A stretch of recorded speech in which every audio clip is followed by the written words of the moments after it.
Essa é a minha história. Uma história que começa com a maior dor que um homem pode sentir. Perdi minha esposa para uma doença repentina, um golpe do destino que me arrancou o chão. De um dia para o outro, eu me vi sozinho, com 2 filhas pequenas para criar. Uma tinha apenas 6 anos, a outra, 4. Meu mundo desabou. E para piorar a situação, eu estava desempregado na época. A vida como eu conhecia tinha acabado. Sem ter para onde ir, sem ter um porto seguro. A única luz no fim do túnel parecia ser a minha irmã mais velha. Ela me ofereceu um teto, um cantinho na casa dela para mim e para as minhas meninas. Fui com o coração apertado, mas imensamente grato. Mal sabia eu que aquele alívio temporário seria o prelúdio de mais um pesadelo. No começo, tudo parecia se ajeitar. Eu me desdobrava para cuidar das minhas filhas, para não incomodar, para manter a ordem na casa. Mas a tranquilidade durou pouco. O noivo da minha irmã decidiu se mudar para lá também. E foi aí que o problema começou. Ele simplesmente não tinha paciência com crianças. Para ele, tudo era motivo de reclamação. O som das risadas delas durante as brincadeiras o irritava. Os brinquedos espalhados pela sala eram uma ofensa. Eu via o desconforto nos olhos dele a cada passo que minhas filhas davam. Eu tentava de tudo. Pedia para elas brincarem mais baixo, para guardarem tudo imediatamente. Vivia pisando em ovos, tentando ser invisível com 2 crianças cheias de vida, o que é praticamente impossível. A tensão na casa era palpável. Eu sentia que éramos um fardo, um incômodo constante na vida do casal. Minha irmã, dividida, tentava apaziguar os ânimos, mas era claro que a pressão do noivo estava minando a nossa relação. A gota d'água veio numa noite fria e chuvosa. Minha filha mais nova, com toda a sua inocência e doçura de 4 anos, quis fazer um agrado. Ela tentou me servir um copo de suco, com aquele jeitinho desajeitado de criança. Mas no meio do caminho, ela tropeçou. O copo voou e o suco se derramou inteiro, bem em cima do notebook dele, que estava aberto no sofá. O silêncio que se seguiu foi aterrorizante. E então, a explosão. Ele não gritou comigo, não gritou com a minha filha. Ele se virou para minha irmã, com o rosto vermelho de raiva, e deu o ultimato. As palavras dele ecoam na minha mente até hoje. Ou eles saem dessa casa, ou saio eu. Naquele momento, o mundo parou. Eu olhei para minha irmã, esperando, rezando, para que ela nos defendesse, para que ela se lembrasse que éramos sua família. Mas o medo de perder Chloe foi mais forte. Com o coração em pedaços, com lágrimas que ela mal conseguia conter, ela fez a escolha dela. Ela me pediu para sair.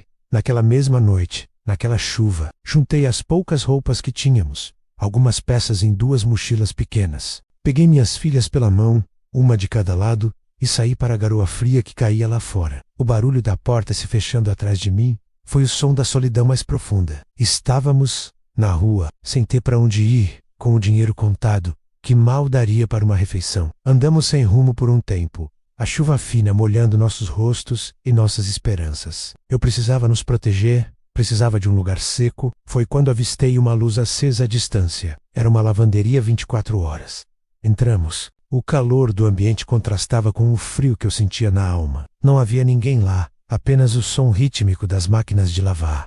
Encontrei um banco de plástico num canto. Minhas filhas, exaustas, logo adormeceram no meu colo, encolhidas debaixo do meu casaco. E eu fiquei olhando para aqueles 2 anjinhos dormindo, e foi quando eu desabei. As lágrimas vieram sem controle. Eu me sentia o pior dos homens. Um fracasso total. Eu não consegui proteger minha esposa da doença. E agora não conseguia dar um teto seguro para as minhas filhas. Eu tinha falhado em tudo. No meio da noite, minha filha mais velha acordou. Ela me viu chorando em silêncio e sem dizer uma palavra se aproximou. Com o dedinho, ela desenhou um sol no vidro embaçado pela nossa respiração e pela chuva lá fora. E então ela sussurrou: "Calma, papai. O sol só foi dormir. Amanhã ele acorda pra gente de novo." Aquelas palavras de uma criança de 6 anos me atingiram como um raio. Elas me deram uma força que eu não sei explicar de onde veio. Era a mais pura verdade. A noite era escura, mas não seria eterna. O sol iria voltar, e eu precisava estar pronto quando ele voltasse. Ao amanhecer,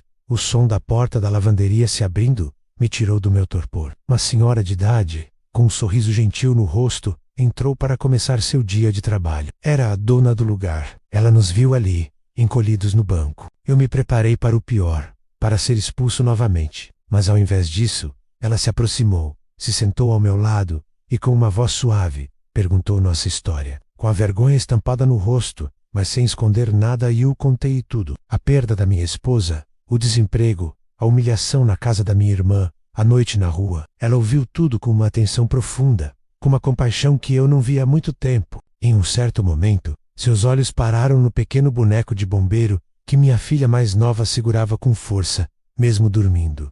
Ela ficou olhando fixamente para o boneco. Eu, sem entender, perguntei o porquê daquele interesse. E então ela me contou. Seu falecido marido era chefe dos bombeiros, e aquele boneco fazia parte de uma coleção que ele mesmo tinha criado anos atrás, para uma campanha de caridade do batalhão. Um arrepio percorreu meu corpo. Eu disse a ela, com a voz embargada, que minha esposa era enfermeira, e que ela tinha ganhado aquele mesmo boneco, anos atrás, em um atendimento que fez junto com um batalhão que o marido dela trabalhava. Eles tinham trabalhado juntos naquela ocorrência. Naquele instante, a senhora desabou a chorar, mas não era um choro de tristeza, era um choro de espanto, de reconhecimento. Ela segurou a minha mão e disse: "Isso não é coincidência. Meu marido sempre dizia que anjos não têm asas, eles usam uniformes. A mãe das suas filhas era um desses anjos, e agora eu sei que preciso ajudar vocês. A vida, às vezes, nos apresenta conexões que a gente não consegue explicar." Ela tinha um pequeno apartamento vago nos fundos da lavanderia, um lugar simples,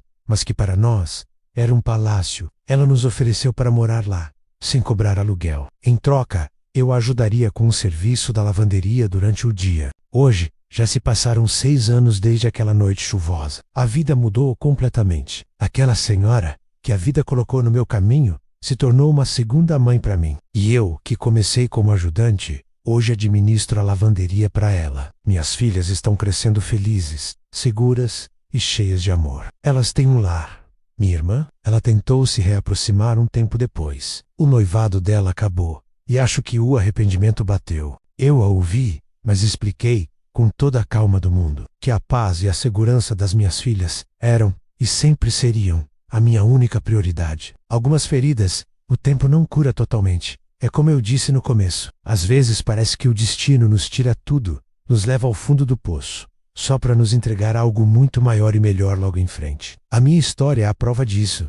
Aquela noite na lavanderia não foi o fim, foi o começo de tudo. O sol, como minha filha disse, realmente acordou pra gente no dia seguinte, e ele nunca mais parou de brilhar. Obrigado por ouvirem a minha jornada. Se você está passando por uma noite escura, lembre-se, o sol só foi dormir. Tenha força, porque ele vai acordar para você também. Continue acompanhando o canal para mais histórias como essa. Um grande abraço.